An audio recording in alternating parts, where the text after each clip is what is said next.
Nah, kita akan membahas salah satu studi kasus tentang apa namanya klasifikasi gitulah.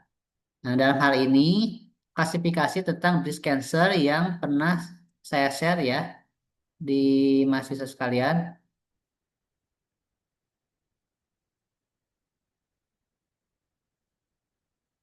Oke. Nah, PIP Inside PyCaret ini untuk menginstal seluruh library yang ada di PyCaret karena kita menggunakan bahasa pemrograman Python. Oke, kalau seperti ini memang agak lama untuk instalasinya. Biasanya lebih dari 5 menitan lah gitu ya. Kalau tergantung koneksi internet sih. Oke, kalau misalnya sudah kita ingin melakukan pengecekan gitu ya, pengecekan tentang versi berapa sih yang kita install ini dan yang sedang saat ini ada gitu ya. Nah, di sini kita bisa mengetahui import PyCaret version. Nah, ini untuk versinya 3.3.2 ya untuk versi yang terbaru. Selanjutnya, library-library yang harus kita install adalah Pandas. Nah, Pandas ini untuk membungkus tampilan ini. Ini kan dibungkus oleh Pandas gitu ya. Nah, ini bisa kalau nggak pakai Pandas ini nanti bentukannya pas kayak apa? CSV ada banyak koma-koma gitu. Nggak seperti ini. Nggak seperti tabel. Nah, import Pandas SPD kita ini akan melakukan import ya, import Pandas aliasnya PD.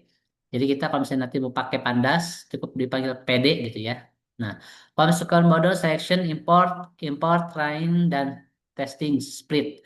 Nah, ini yang library yang kita install juga adalah training dan tes untuk melakukan pembagian mana data training dan mana data testing. Oke. Nah, biasanya kemarin kan bisa 80-10, kemudian 70 30, tergantung dari kita mau berapa gitu untuk training dan testingnya.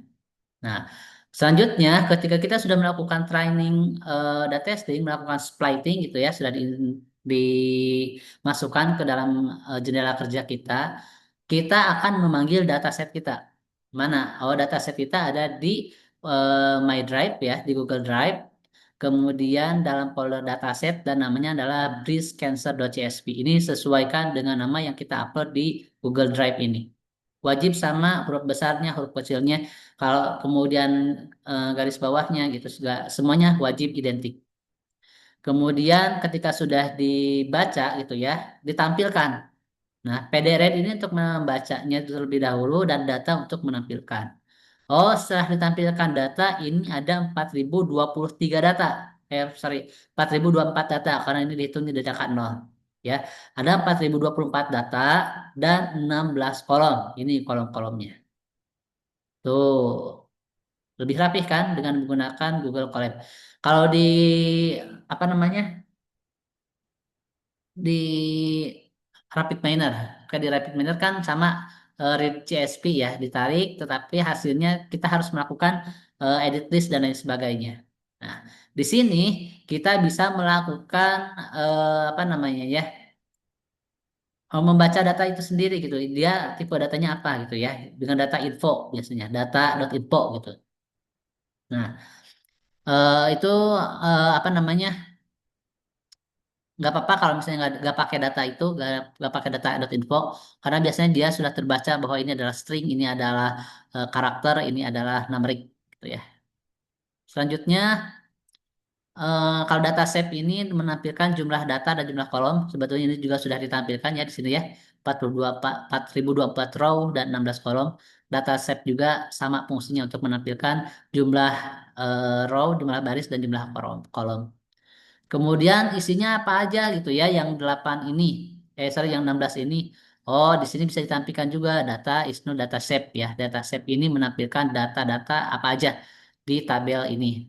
Ada age, ada race, ada material status, test stage, and state dan lain sebagainya. Ya, ini ada 16.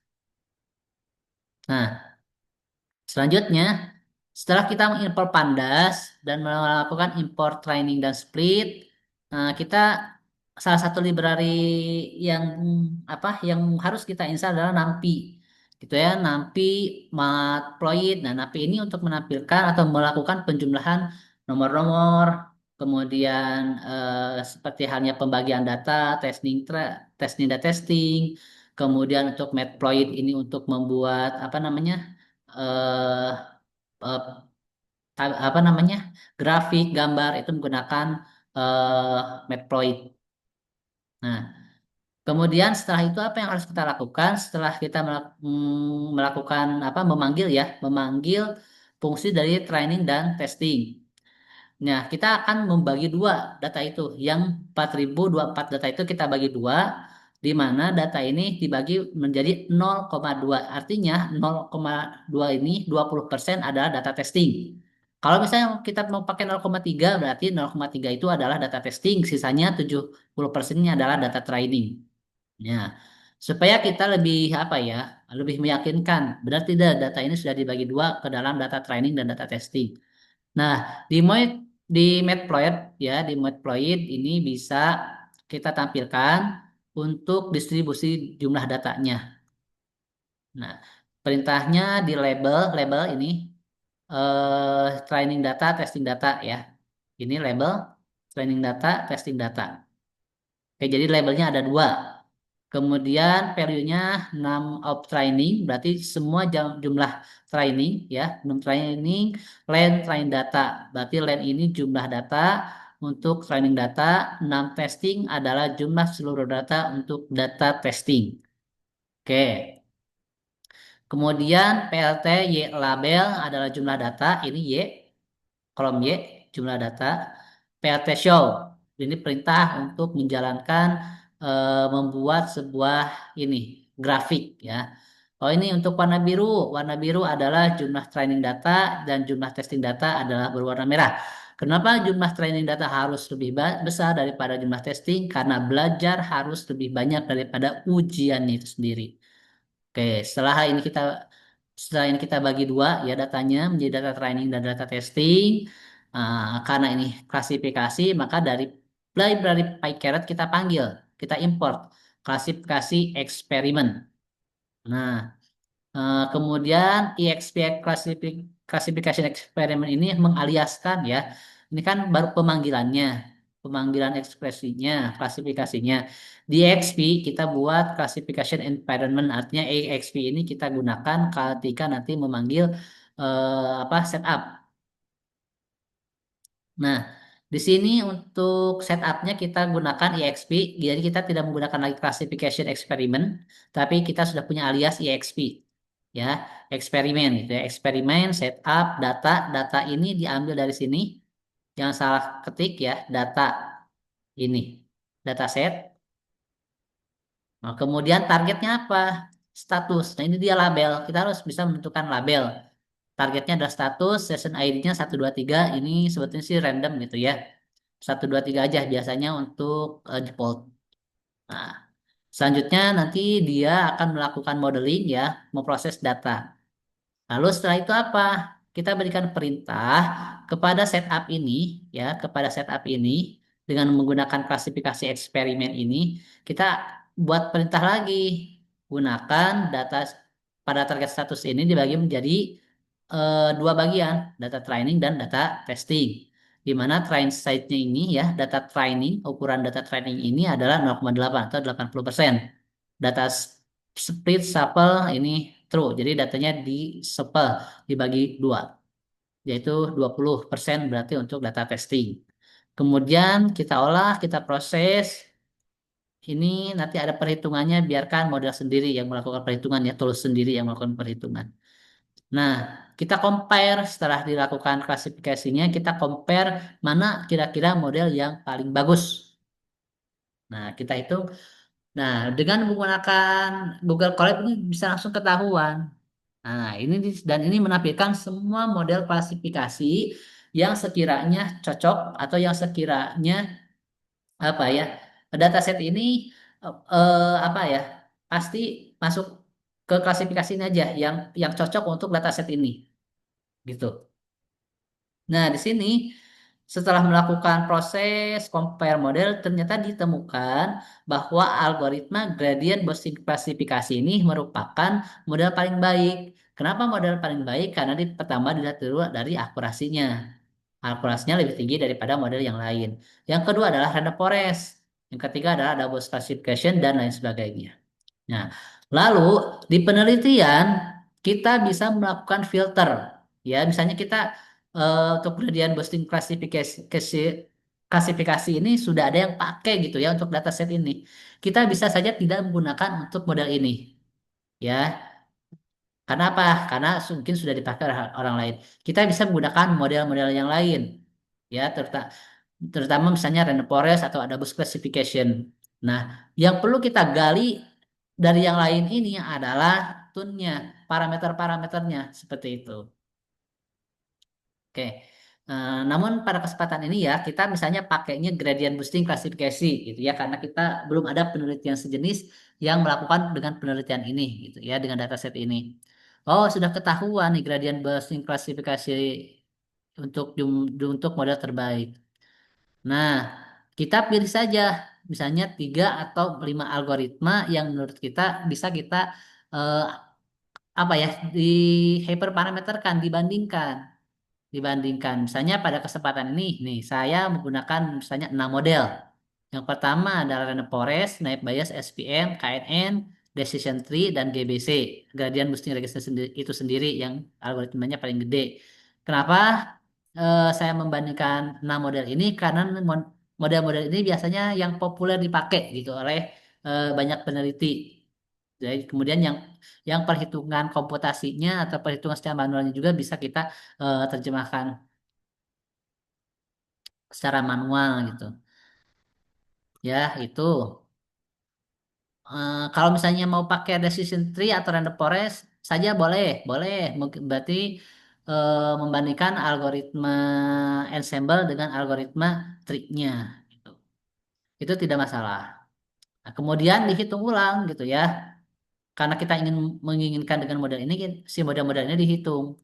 Dia itu menggunakan cross validasi. Ya, cross validasi. Kenapa cross validasi? Karena ini mungkin yang paling bagus. Nah, ini untuk port ke 0 atau ke 1 ya, akurasinya dihitung sampai dengan perulangan ke 10.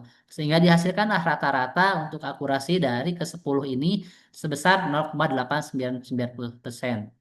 Begitupun semua model dihitung dengan menggunakan 10 cross validation, dihitung ulang apakah hasilnya ada perubahan atau tidak. Nah, ketika dihitung ulang pun ternyata tidak ada perubahan yang signifikan. Nah, model gradient boosting klasifikasi ini masih tetap berada jauh lebih besar dibandingkan dengan model-model yang lainnya gitu.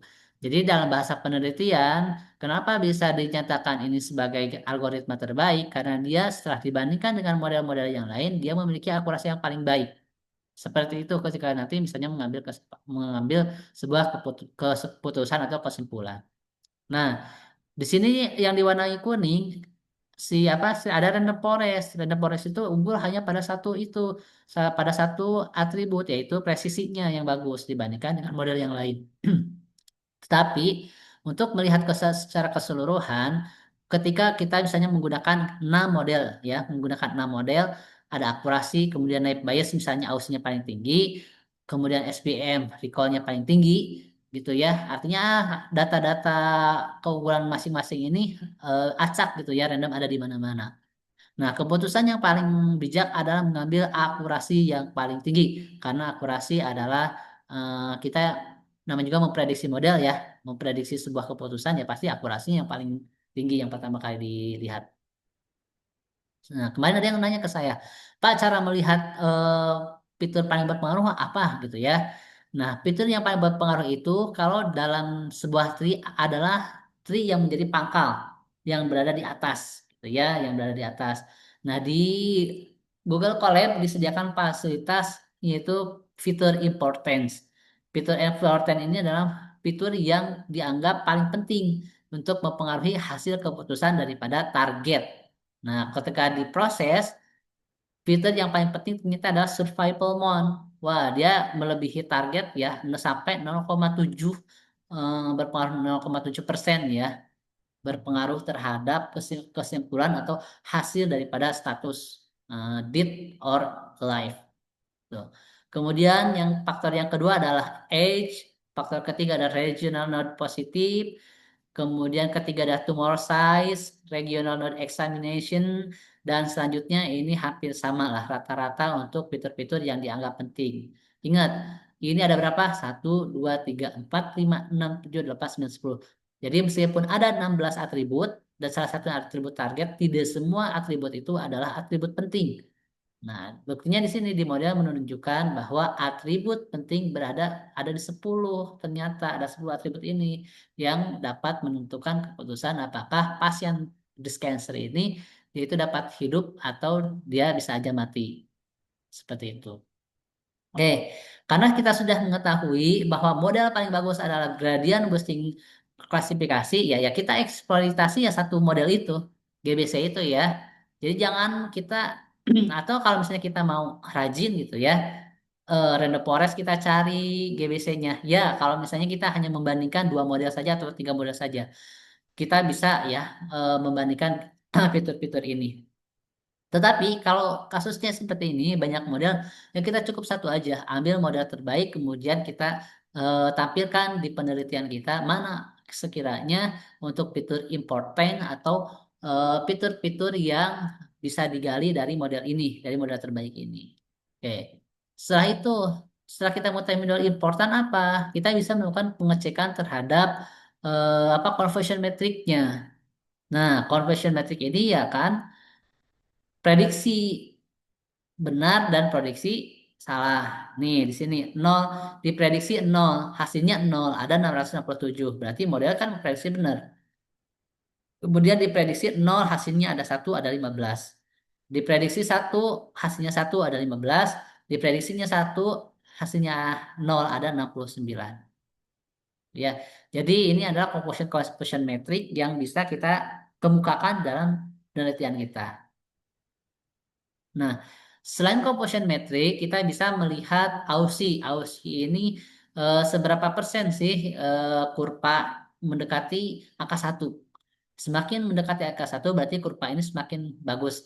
Berarti klasifikasi untuk apa namanya fitur-fitur yang ada dalam dataset ini ternyata sama pentingnya, bagus bagus hasilnya.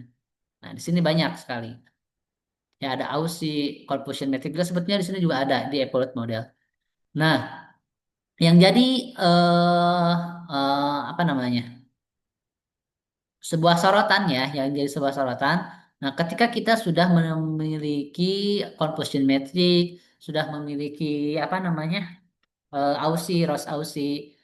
Nah, di sini ada banyak sekali yang bisa kita olah ya. Validation curve, threshold, kemudian precision recall, prediction error, class report. Di sini bisa diklik salah satunya atau semuanya juga. Tetapi kalau untuk sebuah laporan, kita cukup mau mengambil yang pentingnya saja seperti AUSI, conversion metric, kemudian filter importance, gitu ya. Ini bisa kita ambil gitu. Jadi tidak semua ada berapa nih? Ada lebih dari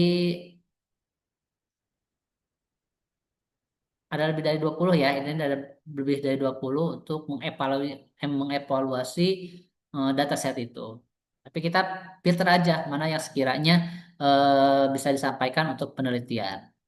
Ya walaupun sebetulnya ya semuanya memang penting, tapi orang terjemahkan dan biasa kita apal gitu ya. Biasa intinya pada penelitian sebelumnya ada itu gitu. Ya, karena di sini juga ada yang error gitu ya. Jadi tidak semuanya ini dapat berfungsi. Kenapa? Karena ada beberapa library yang mungkin tidak support dengan ini gitu ya, dengan sebagian ini. Oke, lanjut ya. Nah, setelah kita punya apa conversion metric, punya feature importance, kita ingin menampilkan grafik ya atau pohon karena kita menggunakan gradient boosting klasifikasi ya, berarti pohon hasilnya. Seperti apa sih pohon yang dihasilkan dari algoritma ini? Ya, maka dari itu beberapa library perlu kita tambahkan juga di sini karena tidak otomatis ya untuk library itu bertambah, tetapi harus kita tambahkan manual. Yang pertama adalah Sklearn Ensemble Learning. Karena apa kita mengambil Ensemble Learning? 10 menit lagi. Karena metode GBC merupakan metode ensemble learning, ya. Kalau untuk yang ensemble itu turunan ya. Kalau untuk yang induknya adalah decision tree. Ya, random forest juga termasuk ensemble, kemudian ada Wisting juga termasuk ensemble. Yang termasuk induk itu seperti decision tree, naive Bayes, SPM itu adalah induk, ya bukan ensemble. Kalau ensemble adalah turunan. Kemudian kita menggunakan karena ini menggunakan ensemble ya kita harus ngambil juga library dari induknya yaitu decision tree, import pohonnya ya, poultry.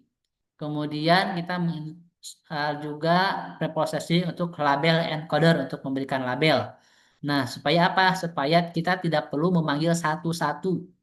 Ya, tidak mau memanggil satu-satu itu kan ada 16 apa namanya?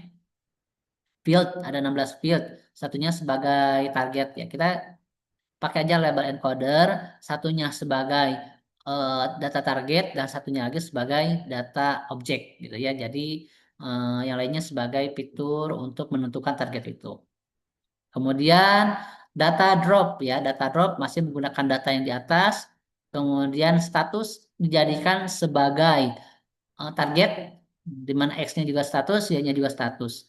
Kemudian kita pastikan kembali bahwa data itu kita apa jadikan dua dua ya antara data training dan juga data testing. Dengan perbandingan T saja 0,2 ya 20% sebagai data training, 80%-nya sebagai data eh, 20% sebagai data testing dan 20%-nya lagi dan 80%-nya lagi sebagai data training.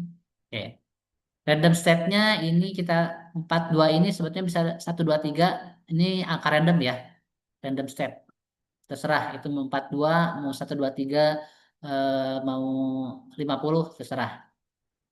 Oke, kemudian model yang kita gunakan adalah gradient boosting klasifikasi, kemudian fit, X-train dan Y-train gitu ya. Nah, jadi dia itu eh, X-training terhadap Y-training. Hasilnya kemudian dihitung. Nah, kemudian kita menggunakan estimator, estimator yang ada pada algoritma gradient boosting classification, di mana class name-nya ada dua, yaitu date dan alive. Ya, filter ini merupakan settingan ya, settingan dari eh, plot PLT-nya. Oke, title-nya pohon keputusan tree nol gradient boosting classification. Maka hasilnya ketika di PLT show seperti ini. Survive Mon. Ya, Survive Mon ini menjadi pangkal atau induk ya, atau jadi akar loh. Jadi akar karena apa? Karena dia memiliki fitur importance paling tinggi. Ya, kalau misalnya katanya setelah kita melihat survival mon, kemudian ke bawah, oh ada age, ya benar kan? Age. Di sini juga fitur importance yang kedua adalah age. Cek dulu age-nya. Berapa H-nya? Jika kurang dari 54, ya. Kemudian MSE sampelnya ada 386, periodenya bisa 0,56%. Kemudian terus dihitung, oh sehingga dapat ditarik kesimpulan bahwa gini bacanya.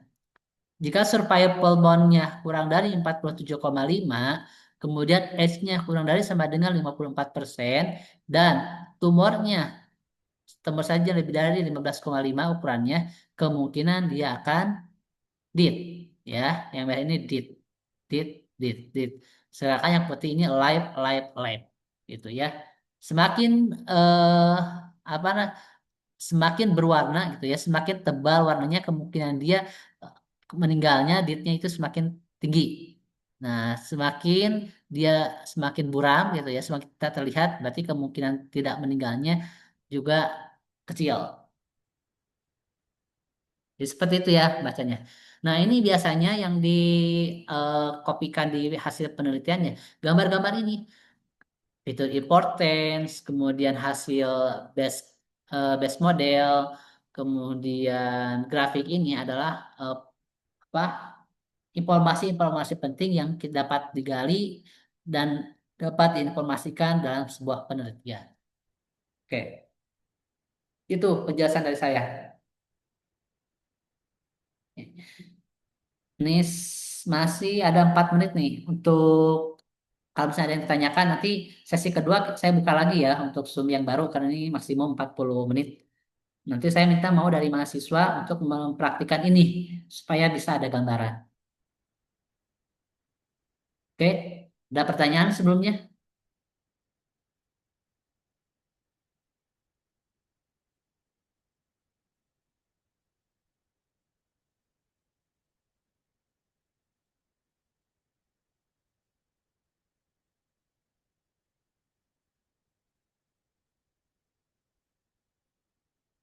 Mas Violeta, Mbak Tineke, Mas Pai, Mas Riki, Mbak Muslima, Pak Watno nih, Muhammad Rizky, Berata, Pak Erwin, Pak Erhan, silakan. Ada yang ditanyakan?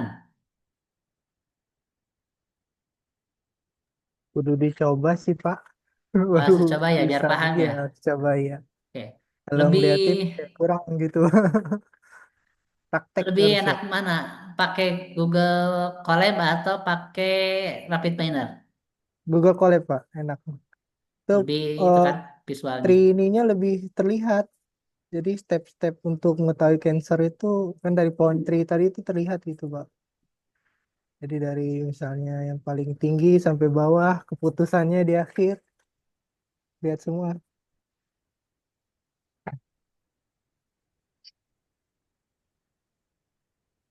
Nah yang itu Pak, pohon keputusan. Iya, pohon keputusan ya. Iya,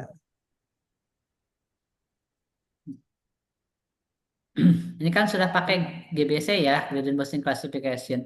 Nanti coba di apa pakai apa? Pakai yang lain. Pakai misalnya pakai Decision Tree ini kan atau Random Forest.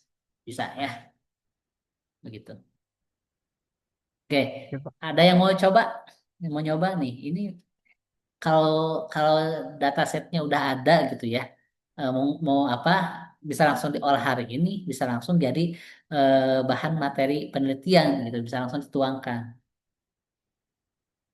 Ya, tapi nanti dipikirkan dulu. Nanti di depan ada lagi text mining, ada lagi regression, kemudian ada lagi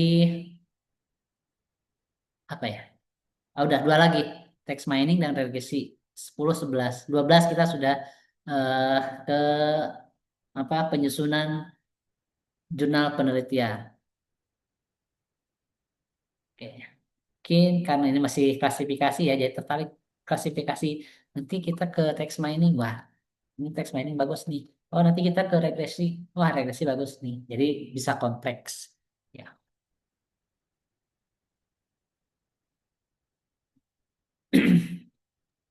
Pak, Oke, maaf itu. mau tanya Pak. Iya, siap. Yang digunakan binary atau yang multi class ya Pak di PKRET? Yang yang mana ini? Yang di Oh, tutorialnya Pak, di yang tutorial di PKRET. tergantung, tergantung, tergantung. Kita karena saya ini kan punya statusnya cuma dua, alive dan dead, ya hidup dan mati gitu kan. Jadi kita pakai binary karena hanya dua keputusan yang ada gitu. Kalau misalnya ada tiga berarti pakai yang multiple, multiple keputusan Oke gitu. Pak. Oke, oke ini saya stop dulu ya. Kita mulai lagi nih karena sudah habis nih timenya. Yang mau praktikum siapa? Yang mau nyoba?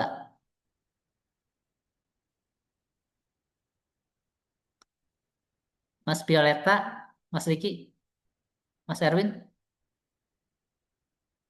Gak apa-apa, jangan takut salah ya. Ingat, jangan takut salah. Ini supaya apa? Supaya kita paham. Oke, siapa? Mas Violeta mau? Boleh Pak. Boleh. Oke, ini saya stop dulu ya. Oke, stop.